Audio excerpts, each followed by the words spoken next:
Star Wars only, I don't know what the fuck your problem is. The writers for the Game of Thrones show, David Benioff and D.B. Weiss, have left Star Wars recently, saying that their deal with Netflix did not give them the right amount of time to work on their Star Wars trilogy. And their first Star Wars film was supposed to come out in 2022 in December, but now that they're gone, we don't know what's going to happen to that release date. But we've gotten more information on why they've departed the Star Wars franchise, and I wanted to talk about that today. Both The Hollywood Reporter and Variety shed more light on the situation, and I know they have highly credible sources inside Lucasfilm and in other departments of the matter. And Variety says that when the pair was brought on for Star Wars, they were promised some creative control over their trilogy, which is natural in these kind of situations, but the pair wanted to explore the origins of the Jedi Order, taking place likely thousands of years before the Skywalker saga. And the pair was actually writing story treatments for the first film in their planned trilogy, but these story ideas were shot down by Lucasfilm.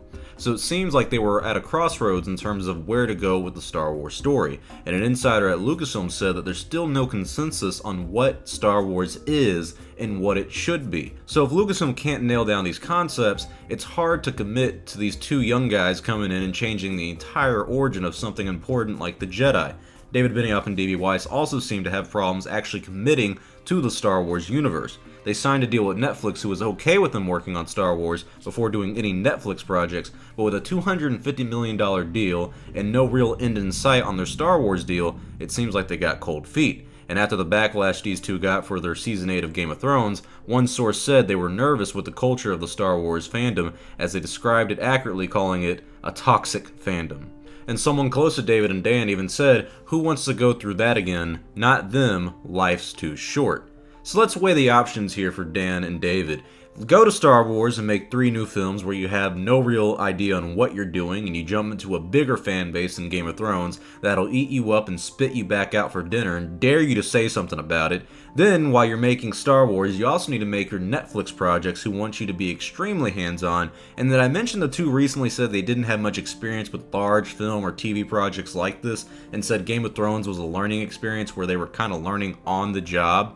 Or the second option is where you say, fuck Star Wars, we'll go take our money with Netflix, not have to worry about any box office numbers with Star Wars, or deal with the creative conflicts with the company like you would have to deal with Lucasfilm. I think the choice is clear, but I also think it was stupid of them to commit to both Star Wars and Netflix. They signed the deal with Star Wars, and then a few months later they do the same thing with Netflix, and apparently even Kathleen Kennedy, the president of Lucasfilm, was unhappy about their Netflix deal since it happened right after the Star Wars deal. She didn't believe that they could focus on Star Wars while working on other projects, and she was also nervous about letting them go, since it's no secret she's had to let go many directors from Star Wars in recent years, and every film so far under Disney has had a major production problem or script problems. So why commit to these two knuckleheads who fucked up Game of Thrones and won't even commit to the Star Wars universe like they promised?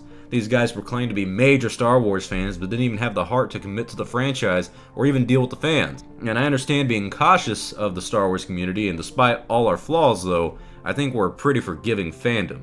But it's mainly on the internet where the worst of us comes out, but with the combined hatred of Game of Thrones community and the Star Wars community, I understand why they'd rather go do something on their own.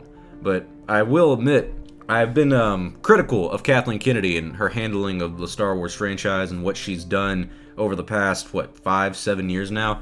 I think this was a great move on her part. I like the idea of exploring the Jedi Order and exploring the origins, but both Dan and David said recently that they're not really big into the fantasy aspect, and they weren't trying to appeal to fantasy fans when they were making Game of Thrones. They wanted to appeal to mass audiences, and they did a really good job on that. But Star Wars is a fantasy-style story. It's an adventure. You go on this nice adventure. It's kind of odd, in my opinion, to bring these two guys who aren't into that, who don't have a lot of experience making big films like this and making a lot of TV projects. Game of Thrones was their first one, but they barely even knew how to work with the costume designers in that situation. The fucking costume designers, bro. Like, you learned that shit in film school. Like, come on. So there's a lot of things that I think that were red flags for these two.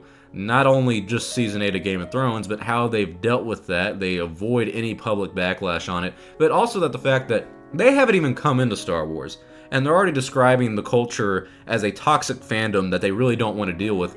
That comes with the territory. I mean, you gotta give props to Lucasfilm at least a lot of people at Lucasfilm, for being able to deal with a lot of negativity that surrounds Star Wars and the fandom. And it's been like this since 1997 when the special editions came out. That's when the Star Wars fandom really started to become less of what it used to be. And, that's another story, another thing to talk about, but I like the decision by Kathleen Kennedy and others at Lucasfilm to kind of depart from these guys. And it turns out this decision was made back in August, not even recently. Netflix learned about this departure a few days before it was announced, but yeah, in August they had kind of decided everything. And there was also a meeting that happened earlier this summer with Kathleen Kennedy, David Benioff, D.B. Weiss, and Rian Johnson. They were all discussing the future of the Star Wars franchise. So it looks like Rian Johnson, of course, is still involved with Star Wars. He's still making his trilogy. But now we have 3 films that were supposed to be out in 2022 for sure. That's guaranteed to be the David Benioff and D.B. Weiss one. And then the 2024 and 2026 film, those are up for grabs now. Now, we don't know if those release dates are going to stay intact or if they're going to be moved around. We really don't know. But I agree with the decision to get these guys out of the Star Wars franchise. I don't like that they would commit to Star Wars and then at the same time go around to different companies like Disney and Warner Bros. And HBO and Netflix and tell them, hey, we'll work on Star Wars while we work on your projects. We'll do things kind of simultaneously, but the first 4 years of our deal with Star Wars is definitely going to go through. You need to be committed to Star Wars. This isn't something you can just kind of do willy-nilly and get your money and then go get money elsewhere. You need to commit to Star Wars, and don't act like you're a fan of Star Wars if you're going to shit on the fandom before you even get involved with it, if you're scared of the fandom and you don't even want to commit to the story that you're doing with the Star Wars universe. Nothing but bad signs from my eyes, and looking from the outside in, I'm pretty happy these guys are not involved with the Star Wars universe, because I'm going to be honest, if their films came out and they were bad, we would just be repeating history, if not amplifying it even more. And I think a lot of people would say, no one listened to the fans on this one saying that we didn't want them involved.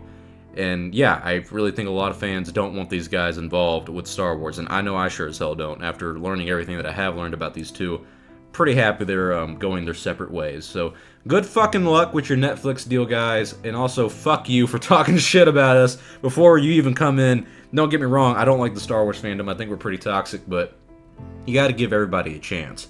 And I feel like there's certain people like Gareth Edwards and J.J. Abrams who, J.J. gets shit from the Star Wars fans, but he doesn't really say much back to it, and Gareth Edwards gets credit where credit's due. You just gotta make a good story, in my opinion, and the Star Wars fans are gonna be more or less okay with what you've done.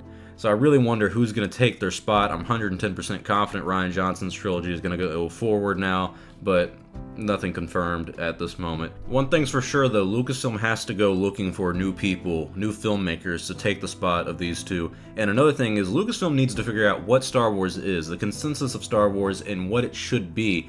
I really agree with that mentality, because that is a troubling thing that I think Star Wars fans and the people who've been creating Star Wars have had. A lot of people in the Star Wars fandom thinks it's about, oh, it's this certain clone trooper and I gotta know exactly what planet he comes from, and all the willy-nilly stuff about every small little minute detail about a spaceship, about a certain character, and the kyber crystals and the Jedi lightsaber forms and all that stuff.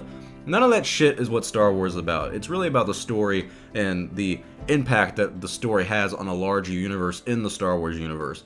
But it's definitely a question I think Lucasfilm needs to address, of what is Star Wars and what should Star Wars be going forward. And I know a lot of us are going to have our own little thoughts and responses on that, but I think it's a good mentality to have.